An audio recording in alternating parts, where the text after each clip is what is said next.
Engineer code class में आपका स्वागत है। आज हम बात करेंगे मोर्स के सेक्शन 100 जो है जनरल, जिसमें हम बात करेंगे close number 105 scope of work. तो देखते हैं क्या है हमारा क्लोज नंबर 105। क्लोज 105 में सब क्लोज है। Close 105.1 The work to be carried out under the contract shall consist of the various items as generally described in the contract document as well as in the bill of quantity furnished in the contract document. Contract के अंतर्गत किए जाने वाले कार्य में विभिन्न मदों यानी आइटम्स शामिल होंगे, जैसे कि सामान्यतः अनुबंध दस्तावेजों कॉन्ट्रैक्ट डॉक्यूमेंट में तथा कॉन्ट्रैक्ट डॉक्यूमेंट में प्रस्तुत मात्रा के बिल में वर्णित है। यानी कि जो कॉन्ट्रैक्ट में दिए गए बिल हैं और जो कॉन्ट्रैक्ट के डॉक्यूमेंट है उनमें डिफरेंट आइटम जो दिए हैं वो सब चीजें शामिल किए जाएंगे। Close number 105.2 conformity with drawing allowable deviations यानी चित्रों की अनुरूपता अनुमेय विचलन। All works performed and all material furnished shall be in conformity with the lines, grades, typical sections, dimensions, material requirements and tolerance shown in the drawing or as indicated in the specification। यानी कि जो कार्य किए गए हैं सभी कार्य और प्रदान की गई सभी सामग्रियों रेखा चित्रों में दर्शाए गए रेखाएं यानी ड्राइंग में जो लाइन दिखाई गई है, ग्रेड्स, टिपिकल सेक्शंस और डायमेंशन और मटेरियल की जो आवश्यकताएं हैं और जो टॉलरेंस है के अनुरूप होगी या जैसे कि विनिर्देशों में दर्शाया गया है। यानी कि जो अपने कॉन्ट्रैक्ट में चीजें दिखाई गई है, जो ड्राइंग है अपने पास, जो भी सामग्री है कॉन्ट्रैक्ट में हर एक चीज की डिटेल दी होगी, तो उनके अकॉर्डिंग अपन काम करेंगे या अपन क्या करेंगे जो स्पेसिफिकेशन में दिए गए हैं उनके अकॉर्डिंग भी काम करेंगे। आगे बात करते हैं। The work to be perform shall also include all general works preparatory to the construction of roads, bridge structures, canal crossing, drainage and all other related works. यानी कि जो भी कार्य किए जाने वाले हैं सड़कों में, पुलों में यानी ब्रिजेज, संरचनाएं जो है, नहर क्रॉसिंग, कनाल क्रॉसिंग, जल निकासी और अन्य सभी संबंधित कार्यों के निर्माण से संबंधित सभी सामान्य कार्य भी शामिल होंगे। यानी कि जो हम रोड बना रहे हैं, जो अपने कॉन्ट्रैक्ट में दिए गए हैं रोड बनाना है, लेकिन उससे रिलेटेड रोड बनाने में हमें पुल भी बनाने पड़ते हैं, नहर अगर आई उसकी क्रॉसिंग भी बनानी पड़ती है, कहीं पानी भरता है उसकी जल निकासी भी है, उसके लिए ड्रेनेज सिस्टम दिया जाता है। तो ये सब चीजें भी उस कार्यों में शामिल।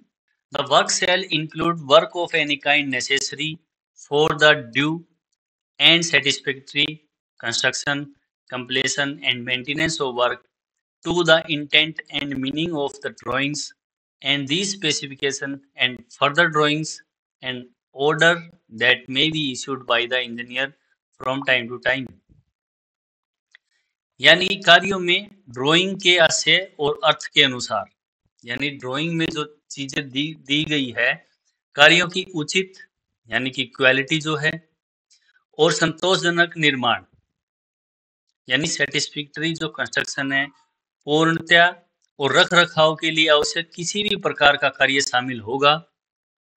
और ये विनिर्देशों यानी स्पेसिफिकेशन और आगे के चित्र और आदेश जो इंजीनियर द्वारा समय समय पर दिए गए हैं। यानी कि जो कॉन्ट्रैक्ट में हमें चीजें दी गई होगी वो चीजें हमें करनी है और उस कार्य को करने के लिए एक सेटिस्फैक्टरी कंस्ट्रक्शन करना है। यानी कि जो कार्य हम कर रहे हैं उसकी संतुष्टि होना चाहिए कि ये काम हमने सही किया है, और जो मेंटेनेंस वर्क है उनको भी सही से करना होगा। और जब कभी मान लो कोई अपने स्पेसिफिकेशन में चीजें नहीं दे रखी है बट इंजीनियर द्वारा कोई चीजें हमें करने को बोला गया है, तो वो चीजें भी हमें शामिल करनी पड़ेगी, उन चीजों को भी हमें करना पड़ेगा। ठीक है दोस्तों। The scope of work shall include compliance by the contractor with all condition of contract where they are specifically mentioned or not in the various section of these specifications. All materials, apparatus, plant, equipment, tools, fuel, water, starting, timbering, transport, office, store, workshop, staff, labor, and the provision of proper and sufficient protective work, diversions, temporary fencings, and lighting. It shall include all work related to safety of road users. यानी कि कार्य के दायरे में ठेकेदार द्वारा contract की सभी शर्तों का अनुपालन शामिल होगा, यानी सभी शर्तें उसको माननी पड़ेगी जो कॉन्ट्रैक्ट में दी गई है, चाहे इन स्पेसिफिकेशन के विभिन्न क्लोज में विशेष रूप से उल्लेखित किया गया हो या नहीं किया गया हो। यानी कि क्या है कि मोर्थ में जो स्पेसिफिकेशन हमारे हैं उनमें अगर मान लो कोई चीज डिटेल में नहीं दी गई हो, बट अपने कॉन्ट्रैक्ट में जो अपना कॉन्ट्रैक्ट है उसमें अपने वो चीजें दी गई है, तो उन सभी चीजों को करना पड़ेगा। जैसे सभी सामग्री जो मटेरियल्स हैं, उपकरण हैं, औजार हैं, ईंधन है, पानी है, स्ट्रिंग है, लकड़ी है, जो व्हीकल यूज करने हैं, जो ऑफिस है वो यूज करना है, स्टोर है, लैब है, और जो एम्प्लॉयमेंट है, जो वर्कर जो है और अपने कर्मचारी जो हैं और जो लेबर हैं, और उचित और पर्याप्त सुरक्षात्मक जो कार्य हैं जैसे डाइवर्जन हो गए, टेम्परेरी फेंसिंग हो गई और लाइटिंग की व्यवस्था हो गई, उन सब चीजों को करना पड़ेगा।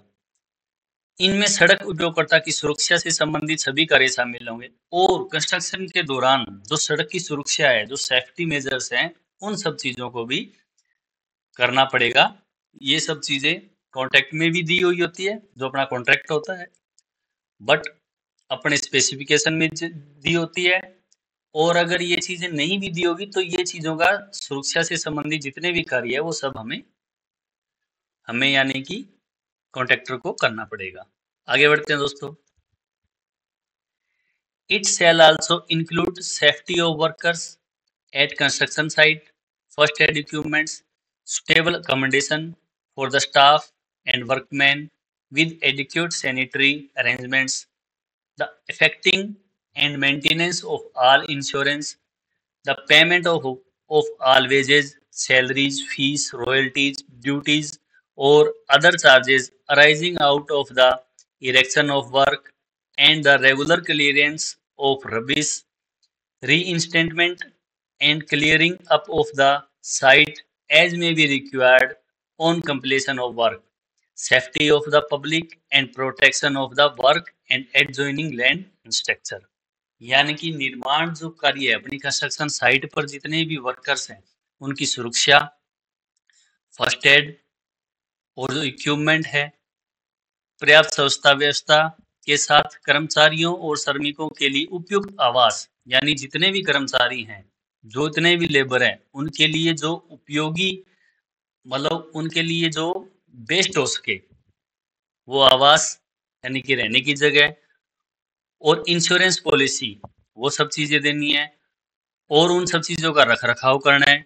निर्माण कार्यों से उत्पन्न सभी मजदूरी, यानी कि वो जो वर्कर हैं अपने और जो लेबर हैं, जो जितने भी इंजीनियर होते हैं, जो साइट को संभालते हैं, काम करते हैं, सुपरवाइजर है, उन सब चीजों की या मशीनरी जो यूज करते हैं उन सब का जो वेतन है यानी कि मजदूरी है, उनकी जो फीस है, जैसे इक्विपमेंट है कुछ हायर पे लिया है वो उनकी फीस हो गई, और जो मटेरियल हम यूज करते हैं उनके लिए रॉयल्टी यूज होती है, तो वो रॉयल्टी और कोई अन्य शुल्क है या अन्य प्रभारों का कोई भुगतान है, और जो भी हम कंस्ट्रक्शन के दौरान अगर हमारी साइट पे कोई कचरा वगैरह होता है तो उन सब चीजों की भी सफाई करनी है। कार्य पूरा होने पर आवश्यकता अनुसार साइट की बहाली और सफाई, यानी कि अपना कंस्ट्रक्शन वर्क अगर कोई जगह कंप्लीट हो गया है, मान के चलो कोई एक लोकेशन है वहां अपना काम पूरा हो गया है, तो वह जितना भी कचरा हुआ है या जितना भी अनयूज्ड मटेरियल पड़ा है और एक्स्ट्रा जो चीजें हैं उसकी साफ सफाई हमें करनी पड़ेगी। जनता की सुरक्षा और कार्यों को आसपास की भूमि संरचनाओं की सुरक्षा भी शामिल होगी, यानी कि कंस्ट्रक्शन के दौरान क्या होता है, जैसे अपने बुल्टअप एरिया आते हैं, अदर कोई बिल्डिंग आ गई, तो इन सब चीजों के लिए भी हमें उनकी सुरक्षा के इंतजाम करने पड़ेंगे, ये नहीं है कि कोई भी स्ट्रक्चर आया उसको तोड़ दिया या उसको डिसमेंटल कर दिया और बाद में सही नहीं किया। तो इन सब चीज़ों को भी हम सुरक्षा में शामिल करेंगे और उन पर अच्छे तरीके से हमें काम करना होता है। क्लॉज 105.3 की The contractor shall ensure that all action are taken to build in quality assurance in the planning, management and execution of work। यानी कि ठेकेदार ये सुनिश्चित करेगा कि कार्य की जो योजना है, प्लानिंग जो है, प्रबंध है, अरेंजमेंट जो है और निष्पादन में गुणवत्ता आश्वासन क्वालिटी एश्योरेंस सुनिश्चित करने के लिए सभी कदम उठाए जाएं। यानी कि जो भी काम हम करेंगे उनको क्वालिटी के साथ करना है। ये नहीं होना चाहिए कि हमें अपना प्रोजेक्ट करना है, जल्दी जल्दी प्रोजेक्ट करना है तो जल्दी जल्दी क्वालिटी देखा नहीं, कोई टेस्ट परफॉर्म नहीं किए या टेस्ट परफॉर्म किए अगर वो पास नहीं आ रहे क्राइटेरिया में फिर भी आगे काम कर दिया। ऐसी चीज़ें नहीं करनी है।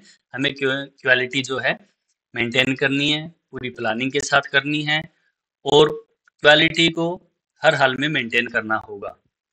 The quality assurance shall cover all stages of work such as sitting out, selection of materials, selection of construction method, selection of equipment and plant, deployment of personnel and supervisory staff, quality control testing, etc। यानी कि जो quality है कार्य के सभी चरण, उसमें जो कार्य के सभी चरण शामिल होंगे, जैसे स्थापना करना, सिटिंग आउट यानी कि हमें काम करना है, अपना लेआउट किया, रोड का लेवल्स उठाए, अपने सेंटर लाइन मार्क करी, तो ये सब चीज़ों जो काम हम करेंगे वो सब काम, और जो मटेरियल हमें कौन सा मटेरियल यूज करना है या कौन सा मटेरियल हम यूज करेंगे उन सब चीज़ों का चयन करना है। निर्माण विधियों का चयन यानी कि क्या प्लानिंग करनी है, किस प्लानिंग के साथ हमें काम करना है, कौन से उपकरण यूज करने हैं, तो उन सब का चयन हम करेंगे। और कार्मिकों और पर्यवेक्षी कर्मचारियों की तैनाती यानी कि जो इंजीनियर होते हैं और जो सुपरवाइजर होते हैं अलग अलग अपना अपना काम देखते हैं, उन सब को लगाना, उनसे काम करवाना, अच्छे तरीके से काम करवाना, पूरा मैनेज और प्लानिंग के साथ हमें काम करवाना है। गुणवत्ता नियंत्रण परीक्षण आदि। और जो स्टाफ जो हमारा है उनके लिए गुणवत्ता नियंत्रण के लिए यानी कि क्वालिटी एश्योरेंस के लिए उन्हें प्रशिक्षण भी देना पड़ेगा। इन सब की जिम्मेदारी भी जो है हमें निभानी है और उसी के अनुसार हमें काम करना है। क्योंकि कर्मचारियों को यानी कि कुछ क्या होता है कि अनएक्सपीरियंस्ड बंदे आते हैं, यानी जैसे बीटेक किया, डिप्लोमा किया, फ्रेशर जिन्हें हमें बोलते हैं, वो आते हैं, उन्हें प्रैक्टिकली नॉलेज नहीं होता है। इस वजह से उन्हें पहले ट्रेनिंग दी जाती है, उन्हें सिखाया जाता है, उन्हें समझाया जाता है, अलग अलग वर्कशॉप चलाए जाते हैं या साइट पर ही उनको गाइडेंस दिए जाते हैं टाइम टू टाइम। तो उन्हें पूरा प्रशिक्षण दिया जाता है और उन्हें एक अच्छा नॉलेज प्रोवाइड किया जाता है ताकि वो अच्छे से क्वालिटी के साथ काम कर सके। The QA programme shall cover the details as per IRC SP 47 and IRC SP 57। यानी कि क्वालिटी एश्योरेंस के जो कार्यक्रम है वो कार्यक्रम ये IRC SP 47 और IRC SP 57 के अनुसार करना है और इनको उन चीज़ों में शामिल करना है। तो इनकी जो पूरी डिटेल है, कैसे प्रोग्राम करना है, किस तरीके से प्रशिक्षण देना है, किस तरीके से मीटिंग्स करनी है, किस तरीके से गाइडेंस देनी है, किस तरीके से वर्क करवाना है, वो सब चीज़ों की डिटेल जो है इन कोड में दी गई है, वहाँ से हमें देखे वो सब चीज़ें करनी पड़ेगी। These shall broadly cover quality assurance aspects of all services rendered, all items to be supplied and all activity to be performed under the contract, including temporary structures and equipment which will influence the quality of the completed works or the progress of the contract। इसमें व्यापक रूप से प्रदान किए जाने वाली सभी सेवाएं यानी जो भी काम हम करेंगे, आपूर्ति की जाने वाली सभी वस्तुएं और कॉन्ट्रैक्ट के अंतर्गत की जाने वाली सभी गतिविधियों की गुणवत्ता आश्वासन पहलुओं को शामिल किया जाएगा। यानी कि क्वालिटी को हर हालत में देखना है, उन्हें हर चीज में क्वालिटी को शामिल करना है, जिसमें अस्थायी संरचना और उपकरण भी शामिल हैं, जो पूर्ण किए जाने वाले कार्यों की गुणवत्ता या अनुबंध की प्रगति को प्रभावित करता है। यानी कि अगर अपने पास अच्छे इक्विपमेंट नहीं होंगे तो हम अच्छा कार्य नहीं कर पाएंगे। और जो डाइवर्जन वगैरह दिए जाते हैं वो टेम्परेरी स्ट्रक्चर होते हैं, और जैसे पुल वगैरह को बनाने के लिए भी अपन एक टेम्परेरी रोड बनाते हैं। उन सब चीज़ों को भी क्वालिटी के साथ बनाना है ताकि वो लंबे टाइम तक चल सके। ऐसा नहीं है कि फॉर्मेलिटी की और बार बार उसको रिपेयर कर रहे हैं, बार बार उस पर काम कर रहे हैं, ऐसा नहीं होना चाहिए। अच्छे तरीके से प्लानिंग के साथ चीज़ें हमें करनी है और इन सभी चीज़ों को इसमें शामिल करना है और क्वालिटी को पूरा ध्यान में रखना है और उसके अकॉर्डिंग ही काम करना है। तो आगे बात करते हैं दोस्तों।